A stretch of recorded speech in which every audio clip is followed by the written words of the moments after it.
The Chiefs finally have all of their draft picks under contract, and OTAs are just about over today on Locked On Chiefs. From the land of the free and the home of the Chiefs, this is the Locked On Chiefs podcast. Chiefs Kingdom, welcome back for another episode of Locked On Chiefs, your daily podcast covering the Kansas City Chiefs, part of the Locked On Podcast Network, your team every day. Thank you for always making Locked On Chiefs your first listen of the day. Don't forget, we're free and available on all platforms, including YouTube, as well as Spotify, iTunes, or Apple Podcasts, and wherever you get your podcasts. I am your host, Chris Clark from Chiefs Corner. You can find me over there on Chiefs Corner. We're going to be talking a lot about this Chiefs team in the offseason as we're really close to OTAs being over and getting to the point where mandatory minicamp starts next week. And then we're going to have a break before we get to training camp in late July. Lots to talk about today. They finally have the draft class under contract. That's great news for this team, and a lot to talk about that. And then OTAs, like I said, is going to be a little bit later. And we're also going to talk about some of the stats that are being projected for the Kansas City Chiefs right now. Lots of different things to talk about there. Patrick Mahomes, Travis Kelce, Xavier Worthy. What does Hollywood Brown do in Kansas City? Lots of different things and directions to go there. Today's episode is brought to you by Gametime. Download the Gametime app, create an account, and use code LOCKEDONNFL for $20 off your first purchase. Terms do apply.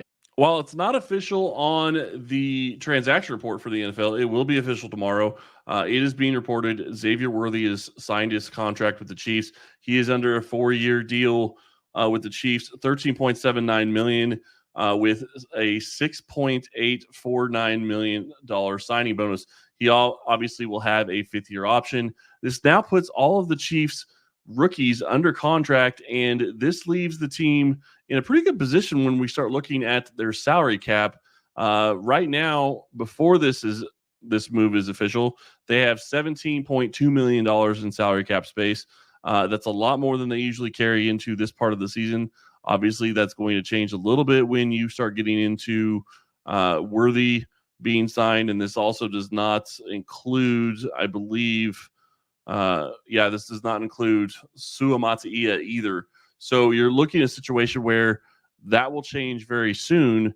When you're looking at Worthy's deal, though, his salary is only $795,000 in 2024. He's got a cap hit of about $2.5 million. So right now he will jump up and take a little bit of the cap space for the Chiefs. Basically $800,000 is already included in the salary cap, and they're only doing top 51 anyway, so he doesn't qualify for that. But you're looking at basically another 1.7 million that'll come off the cap when he does start counting. So that's going to put the Chiefs right around that area of about, looks like close to about $15.5 million in salary cap space headed into training camp. So they have room to get stuff done. This is a question of whether or not they're actually going to do things in the offseason. They have some players that they could sign to contract extensions. Nick Bolton is one of them. There are some rumors that they were talking to him about a contract extension. Creed Humphrey is another. And that's one that I really hope gets done. Center is one of those places where you could afford to spend a little bit more money. And you're also in a situation where they're not getting paid $20 million a year. Creed Humphrey is probably going to get the number one money in the center department, but it's still going to be a little bit cheaper than paying a guy like Trey Smith, who, if he's looking for number one money, is going to be around $20 million a year. Right now, I think the top of the center of the market is at about $12 million a year. I would expect Creed Humphrey's probably going to be getting closer to 15. We'll see how that turns out. But this Chiefs team is done, and they have signed all of their draft picks. That means everybody is going to be to training camp on time. That was never going to be something that was really having to be worried about with this new rookie wage scale. And it works out really well for the team and for the rookies. They know what they're going to get paid. The team knows what they're going to get paid. The reason this one took a little bit longer is I'm guessing there were some guarantees in the contract, or the way that it's getting paid out. That's the thing that the agents can be having conversations with the team about. So my guess is it's how is he going to get that signing bonus? When is he going to get it? He doesn't get it exactly when it's signed. There's probably going to be a couple of different payments of how that's going to get paid out, but it's all going to be dispersed over the life of the contract for 4 years. So when you look at this deal and you look at the entire Chiefs draft class being under contract for them at this point, now you're in a situation where it's just a question of, okay, where are we going to go? There's lots of different things that we need to talk about when we get into the final day of OTAs that we're going to be seeing on Friday. But one of the big questions that is going to be leading the offseason is going to be who's going to be the starting left tackle. This is a situation where we're not going to really see a lot of OTAs. We're going to see a ton more when it gets to training camp and you start getting into the preseason games as well. But Kingsley Suamataia is going up against Wanya Morris, and there's a couple other guys. Driscoll, I think, has gotten some snaps, and they also got Godric a couple of snaps at left tackle and OTAs. They said he's been doing a really good job. So we'll see whether or not that's going to play into how things go into training camp. But you're in a situation now where that is the biggest position battle that is on this roster right now. And then when you look at Xavier Worthy, the question is okay, where is he going to fit in on the offense? And it's not that he doesn't have a spot. He is very similar to Hollywood Brown. He's not Hollywood Brown, but he's very similar. So those guys are going to be running a lot of the same types of routes. Obviously, Hollywood Brown is probably going to be able to run from all three different positions. I would imagine that they're going to use Worthy at just one. And Rashee Rice isn't probably going to be playing, but we don't have an update on that yet. Travis Kelce is still the number one option on this offense. So how does that get implemented? How does Brown fit on this offense? What is Andy Reid going to do to use him? All those questions are going to be coming and getting answered when we get to training camp here in just a little over a month and a half at this point. I believe the Chiefs start reporting, the rookies start reporting, the quarterbacks start reporting the third week of July. If I'm correct, I think that's about the time frame that they reported last year, and I think that's probably about when they'll be reporting this year. It is going to be something where we will have a lot more coverage coming for you on training camp and about all the rookies, all the QBs when they start, and then when the rest of the team gets there about a week later. The other part about this and having the entire draft class under contract at this point, it also allows Kansas City to be watching for anybody that's going to be coming out of OTAs, anybody that's going to be releasing players over the next couple of weeks as they get prepared for training camp. Maybe they're seeing guys that are coming into their training, into their OTA battles, and they're seeing, okay, maybe this veteran isn't going to be here anymore. We're going to have a rookie take his place, and they want to give their veteran a chance to catch on somewhere else. Kansas City actually has money to be able to go and make that kind of move right now, sign a guy, and there's several different positions. Running back is still one of those positions where I think that maybe they can make an addition. We'll see if that's going to be the case before training camp. But it is nice to be able to have that space and be able to do something like that, which is not normally where Kansas City is this time of year. When we get back, we're going to get into a preview of the offensive stats that we have had released in a projection of what they expect Kansas City to do on offense this year right after this.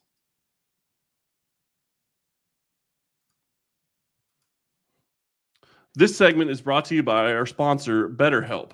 Sometimes we all need the opportunity to get something off of our chest. Big or small, certain things can really start to get to you. It's important to let that out, especially to someone who's unbiased on your life. So today, I want to say something about how I really feel about something. You might be even thinking the same thing this week. I have to tell you, the more and more I look into this Chiefs offense, the more and more excited I get. You have Travis Kelce coming back as the number one wide receiver. You have Hollywood Brown that got added in the offseason. Rashee Rice will be back at some point. You add in Xavier Worthy, and you add in a guy in Jared Wiley, and this offense is going to be something that can cook. Not to mention Noah Gray and the three tight end sets. All of this is looking to be a lot of fun for the Chiefs and this offense this season. Therapy can be different for everyone. Most of us have bigger problems than our favorite sports team. It's important to get things off your chest every once in a while. If you're thinking of starting therapy, give BetterHelp a try. It's entirely online, designed to be flexible and suited to your schedule. Visit BetterHelp.com/lockedon to get 10% off your first month. That's BetterHelp.com/lockedon. BetterHelp, HELP.com/lockedon. Are you watching Fox Sports or ESPN on your TV all day? Have to turn down the volume with all that shouting? Make the switch to Locked On Sports today, a free 24/7 sports streaming channel programmed for you every day to bring you the biggest stories without all the screaming. Locked On Sports Today brings you all the can't-miss analysis, opinions, and news, streaming 24/7 on YouTube or the free Amazon Fire TV channels app. Part of the Locked On Podcast Network, your team every day. One of the things I want to talk about today is where players are ranked and how they think that they're going to fare in the upcoming season in 2024. This was done by Mike Clay. He has this out as of, like, I believe May 22nd. And this is his projections for the Chiefs offense. I find this very interesting because you look back and you start looking at some of these stats. And the first one that pops out to me, obviously, is Patrick Mahomes playing 15 games. Now, he didn't play 16 games last year, and I believe he was in a situation where he didn't play a lot of one of the games against Chicago. So you had Henne come in and play, and then obviously Henne played in the last game of the season because Mahomes did not play. But last year, in 16 games, Mahomes threw for 4,183 yards. This year, they're expecting in 15 games he'll throw for 4,032 yards and 33 TDs. Now, that's more TDs than he threw for last year. It's lower on yardage than he threw for. The intriguing thing to me is when you look at this and you look at what it says that they think about this offense and how it's going to be effective in 2024, it's actually kind of a step back from what you would expect, at least in my mind, because to me, you look at a situation where Kansas City got better on offense in just about every single case. They have a true wide receiver in Hollywood Brown that they didn't have last year. They have a true speed threat, obviously, in Hollywood Brown as well, but now they also have another one in Xavier Worthy. So they have two guys that can take the top off the defense. And don't forget, Travis Kelce, if he avoids any injuries coming out of the gate like he did last year, which was a freak injury, I think he goes off for another monster season. So in my mind, I think that Mahomes is going to go for the over on this one. I don't think it's going to be 4,000 yards. I think he's probably going to be throwing closer to 4,500, if not closer to 5,000. But the big question and the reason the number is down so far is because the league has really changed the way that they played against him. The question is are they going to continue to be able to do that? That's going to be something that we're going to have to see once training camp starts and once preseason game starts to see. The deep ball hasn't been something that the Chiefs have been using the past several seasons because they haven't had the wide receiver to play that type of role. They had MBS. He wasn't successful at it. Now they have two guys that can do it in Brown and Worthy, and I do think that it's going to change what they're able to do, and I think this offense is going to be a lot more effective. So I am going to go the over, and I'm going to say the over is going to even be over 4,500 yards as long as he stays healthy, which is the case with any of these statistics. I do think Mahomes goes over 4,500 yards this season and probably over 35 touchdowns, maybe even closer to 40, just because I think the offense is going to be more effective. Now, when you look at the next one, it's Isaiah Pacheco. And Pacheco last year got close to 1,000 yards, didn't quite get there, but he is projected to get 977 yards this year.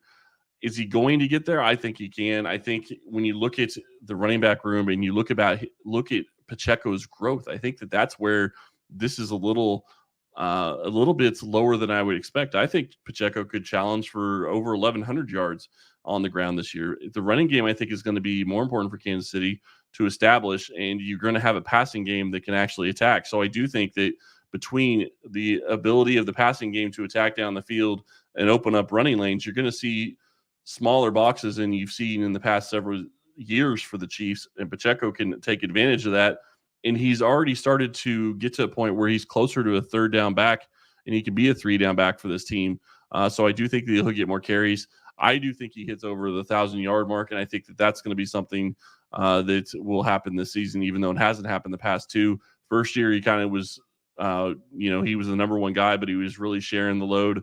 This year, he is not going to be really sharing the load. Clyde Edwards-Helaire is still here, but I think he's going to be primarily a backup and maybe a third down back. But I do think Pacheco has a good chance at breaking 1,000 yards this year. The big question when you start getting into the other players is, what is Rashee Rice going to do? What is Hollywood Brown going to do? And what is Travis Kelce going to do? In Mike Clay's projections, he has all of them under 1,000 yards. Now, you can argue Rashee Rice is probably only going to play maybe 10 games. Maybe it's 11, 12. We'll see. Mike Clay has him playing 13 games and getting to just under 800 yards. That seems about right for me for the amount of games that Clay has him playing. So it's really going to depend on the suspension, how many yards Rice is able to get on this roster. But then you start looking at what he's got for Hollywood Brown. And I understand Kansas City's got some other pieces that they can use at wide receiver. But I think Hollywood Brown is going to be challenging to be a 1,000-yard receiver in this offense. He does have him playing 15 games. I would expect if he stays healthy, he'll play at least 16. I do think that there's always going to be the chance that the Chiefs aren't going to play in week 7 or week 18, I guess, and play 17 games for all their starters. So it's possible he only plays 16. But I think Hollywood Brown is going to challenge for 1,000 yards this season and probably go over. This offense is going to be revolving around Travis Kelce. It's going to open things up for Hollywood Brown. And Hollywood Brown is going to have an opportunity like I don't think he's had in several years. He had a good quarterback play with Lamar Jackson. I think he took a step back when he went to Arizona. And now you're in a situation where he's with the best quarterback in the world. I do think that Hollywood Brown is going to have a good year for him. And he's challenging for another contract. He is in a contract year. So it's one of those things where I do think that he's going to be in a situation where he is going to have a very good season for Kansas City. The question when it comes down to it is how many touchdowns are they going to get? 6 touchdowns is what Mike Clay is saying for Hollywood Brown and Xavier Worthy. That'd be pretty impressive for the rookie, I think. I do think he's going to get some chances in the red zone, but I also think that he's going to play a little bit more of a gimmicky type role, at least for the beginning part of the season, until he gets acclimated to this offense. And then he has Rashee Rice catching 7 touchdowns. I think that could be legitimate as well.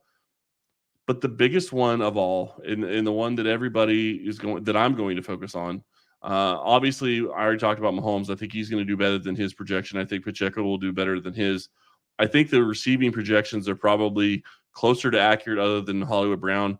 Hollywood Brown, I think, is going to get over 1,000 yards, and then he has Worthy at 750 yards. And if Worthy gets to 750 and you get Hollywood Brown at 1,100 and Rashee Rice at 800, I think you got to feel pretty good about the receiving core this season. But that leaves Travis Kelce, the number one target in this offense, and a guy who has consistently gone over 1,000 yards until last season. And when you look at last season, he played in 15 games. He didn't play week 1. He didn't play week 18. And in 15 games, he had 984 yards.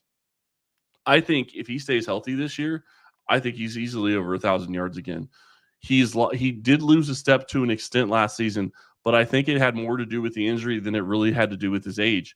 And as long as he stayed healthy and as long as he's stayed in shape and he's doing everything that he's been doing his entire career, I think he challenges again for another 1,000-yard season, and I think he gets it. He is still going to be Mahomes' favorite option. Mahomes and him have chemistry that nobody else on this roster has with Patrick at this point. And Travis Kelce just finds ways to get open and to be effective, especially in the red zone and legitimately all over the field. He's one of Mahomes' favorite target that's on the roster right now. And I do think that he is going to be in a situation where if he plays 16 games like he should have last year, and he chose not to play. Let's remember, he chose not to play week 18, which means he didn't play 17 games or 16 games. He only played 15. He would have gone over 1,000 yards if that mattered to him. It's not going to matter to him this year, but I don't think it's a question of whether or not he's going to go over 1,000 yards. He had some bad games last year, and I don't mean bad on his part, more of bad as in the number is the yardage and what he got yardage-wise, because I think that he had some down games that he wasn't really as effective because of his knee, and he just wasn't quite where you wanted him to be. And then you saw in the playoffs what he was able to do. I think Travis Kelce comes back on a tear this year and easily goes over 1,000 yards. Now, when we get back, we're going to talk a little bit about the last day of OTAs that is coming up, and then a little bit of a preview. We're going to have Matt Derrick on talking about the last day of OTAs. Media is going to be available. He will be here to report on that for you. And we're going to get into a little bit of the minicamp preview as well right after this.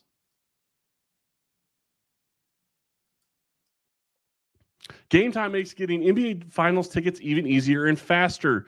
Prices on the Gametime app actually go down closer to the time it gets to tip-off. Whether you're a Mavericks fan or a Celtics fan, go check out Gametime. You can get tickets to the finals. With killer last-minute deals, all-in prices, views from your seat, and their lowest price guarantee, Gametime takes the guesswork out of buying NBA tickets. Priority last-minute deals save up to 60% buying any last minute for sports, concerts, comedy, theater, etc. They have flash deals, save even more with an exclusive in-app deals on select seats ahead of the game or event. Zone deals save even more when you choose a section and let Gametime choose the seats for you. Gametime has the lowest price guarantee. Gametime will give you the lowest price, or they will credit 110% of the difference. Your purchase is guaranteed with the most flexible customer service policy in the ticketing industry. Download the Gametime app, create an account, and use code LOCKEDONNFL for $20 off your first purchase. Terms apply. Again, create an account and redeem code LOCKEDONNFL. That's LOCKEDONNFL for $20 off your first purchase. Download Gametime today. Last minute tickets, lowest price, guaranteed. If you're watching sports 24/7, whether it's Fox Sports or ESPN, you need to go check out the YouTube channel on Locked On Sports Today. They have you covered. Every single team covered by the local hosts. You are going to see shows from all of the hosts across the network. Any of the big stories are going to be hitting the 24-hour feed on Locked On Sports Today. Go check it out.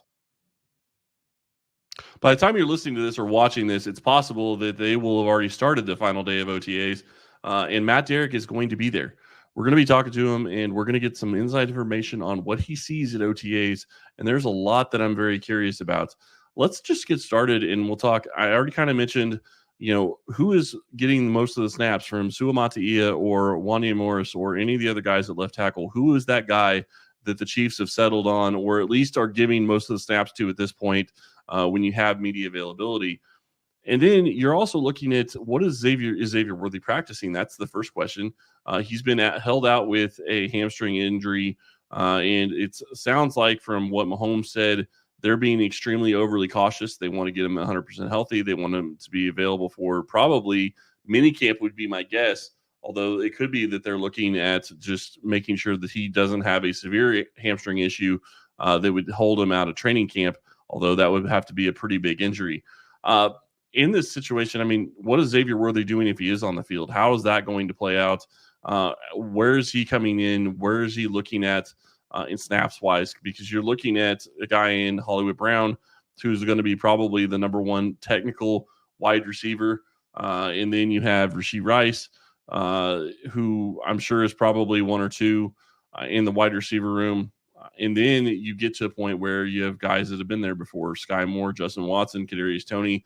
And then you got guys that are up and coming, Nico Remigio, and all those other wide receivers that are trying to challenge and try to catch the Chiefs' attention. Where does Xavier Worthy play in all this? How are they using him in OTAs? Does he seem to know the playbook? Because one of the things that they have talked about is with him not being there, not being able to practice, he has been at practice. He's been next to one of the offensive coordinators or one of the offensive coaches, and he's been doing mental reps. He's been telling them where he's supposed to be, what he's supposed to be doing in all these different reps. And it sounds like Andy Reid and Patrick Mahomes both think that he has incredible football IQ. If that is the case, it's a situation where it could be a match made in heaven for Kansas City, because not only does he bring deep speed to the field for the Chiefs, but he's also going to be a situation where if he does have that high football IQ, maybe he's another guy that can eventually get to a point where he has chemistry with Mahomes to a point almost not quite to the point of Kelsey. That's a hard thing to get to. But if you can get to a point where you can be off script and you understand what Mahomes is going to be looking for, and you're always looking to open yourself up for Mahomes, that's going to be big for you in your favor in the future of your time in Kansas City. Then the next question becomes, we've kind of talked about this a little bit, but, the new kickoff rule, and what is Zamet bringing? Obviously, they think that he's looking to be the starting kick returner at this point, which wouldn't be incredible. It sounds like he would make the roster if they believe he's going to be the starting kick returner. What's he bringing at the running back position? What's he able to do at that position? How is he able to be used? How is he fitting in? From everything I've heard and everything I've read, he is impressed a lot of people with the way he's been able to come in and change from rugby to actual football. So we'll see how that plays out. And if you flip it over to the defensive side, there's a lot of talk about and a lot of questions about FAU. There are several people that have come out in support of FAU, and they say that he looks like he is on schedule for where they would want him to be. And if he is able to step in and actually contribute this year, because he didn't do much last year, that's going to be a big boon for this defense. Don't forget, you're not going to have a Minihue probably the first couple of weeks at least, maybe first couple of months of the season, I would imagine, coming off the ACL injury. And if he does come back, he's not going to be the player he was originally, because that is, you just generally don't get the explosiveness back that quickly. So having FAU be able to come in and step in and actually be a player that can contribute and can play at that defensive end possession and give you high quality snaps is something that's going to be very important for Kansas City in this defense. You already have George Karlaftis, yet you know what you have in Mike Dana, but you need to have a third guy that can step in and play that defensive end position for you and be effective. So that's definitely something that I'll be watching. The continued moving around of Jaden Hicks, how does he fit into this defense? There's so many different things about what Steve Spagnuolo does on defense and how he uses players. And, we heard in rookie minicamp that Spagnuolo was bringing Hicks over and talking to him and telling him, asking him what he sees and asking him, what he thought about this, and you're just trying to get a feel for how he would fit in this defense. And if you look back over the years, you've seen that kind of relationship with the guys that Spagnuolo has brought in or that have been brought in via the draft. You saw it with Shamari Connor last year. You've seen it with Trent McDuffie. You've seen it with different players that the Chiefs have brought in, and they've always been highly effective players. You saw with Brian Cook the first year he was here as well. It's been effective for this Chiefs team, and it's a question of how do you get all this young talent in the secondary on the field, and how do you use them to their strengths? Because I do think that there is going to be a glutton of those young DBs on this roster. And then finally, we saw what we had with Drew Tranquill last year. They signed him to a 3-year deal. He's here in Kansas City for the next 3 years. I think that's a great job by Veach getting that deal done and bringing him back. How is this linebacker room going to round out? You have Nick Bolton. You have Drew Tranquill. You have Leo Chanel. So you have your 3 starters. But who are going to be the guys behind them? Because there's going to be some time on that some of those guys are going to have to be on the field at some point. I would hope that's not the case, but generally speaking, you're going to deal with injuries and you're going to deal with attrition at some point during the NFL season. Who's going to step up and take a linebacker position? Because that is something that could really affect how Kansas City is able to play different teams at that linebacker level, especially when you start looking at the teams that will be playing. I'm looking at the Chargers in particular for their running game. So there's lots of different things that I want to look at for this OTAs. And, the final thing, who is there anybody that has a leg up?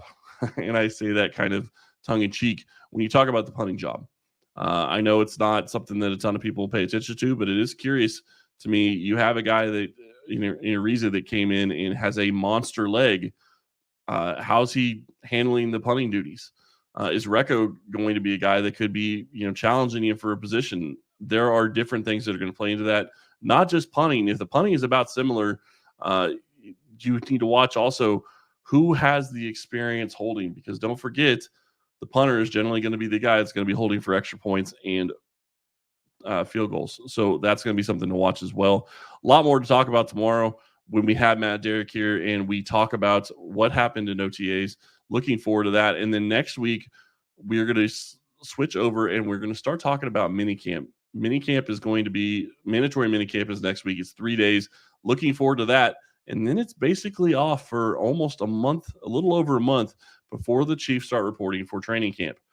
Get your questions in. Let us know what you think of, the draft class now being under contract. What do you think? What do you think about the stats? What do you think about the different players that I talked about a little bit earlier about who's going to go over, 1,000 yards receiving or, 4,500 yards passing? What do you think about those stats that we talked about earlier? And who are you looking forward to listening and learning about tomorrow when it gets to Chiefs OTAs and we get some media availability? Let me know about that. We will be back with Matt Derrick tomorrow. Looking forward to that show, and we will talk to you tomorrow.